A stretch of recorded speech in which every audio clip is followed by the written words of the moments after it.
Hi, welcome to another episode of Hot Takes. Tell you a story here about the law of unintended consequence. There is a young girl called Ava Lambert. Her parents, Sarah and Will, worked hard and could just about afford to put Ava through a private education for the reason they said they wanted a better education for their daughter. So they worked hard, paid the fees, and went on with it.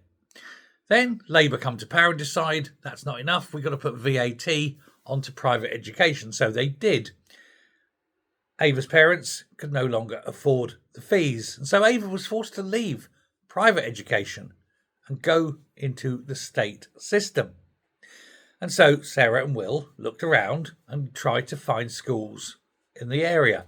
In fact, they looked at every school within a radius of 20 miles, and none of them had availability. They were all oversubscribed.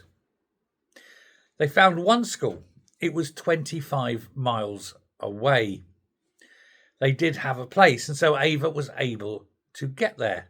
However, at 25 miles away, it made the transport for getting Ava to school and back every day incredibly expensive. But there are rules, and so Ava's parents applied for the transport grant and were successful. And so when Labour put this VAT on, they thought, we're going to raise all this money.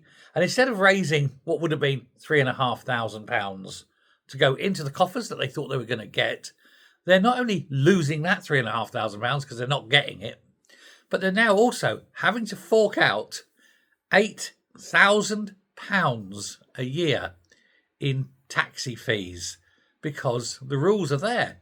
They've got to pay them. They've got to pay this taxi fee. So that's £11,500 out of pocket, if you like, on what the figures they thought they were going to get. This is one pupil. And of course, there's all the time involved in doing what amounts to a 40-minute journey each way every day by taxi for Ava. Will and Sarah are saying it's sheer madness. It would be cheaper for the local council to pay the VAT and keep her at the private school than it is to pay the taxi to put her into the state school, but they're not allowed to do it.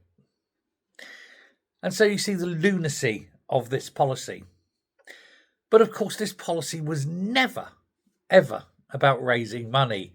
Anyone who thinks this was about raising money for the country isn't paying attention. It was all about destroying private education, because private education means that the state cannot brainwash and propagandize your children. Get them into the state system, and they can force them to learn what the state wants, to think how the state wants them to think, to learn to say what the state wants them to say, and sod the cost. And so it's another young mind poisoned by the state. And it doesn't matter what the cost is. Like I say, it was never about tax. It was all about indoctrination. And so another child falls. This is not the only story, of course. There are many like it. But it goes to show the iniquitous nature, I suppose, of socialism.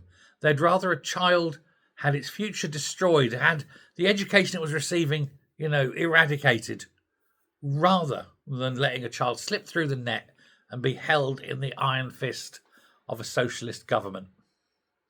I hope that they can somehow manage to get a pay rise to afford the £3,500 and put her back into the private education, if for no other reason than to stick the finger up at the government and say, F you, Starmer. Let me know what you think. Thanks very much. Bye.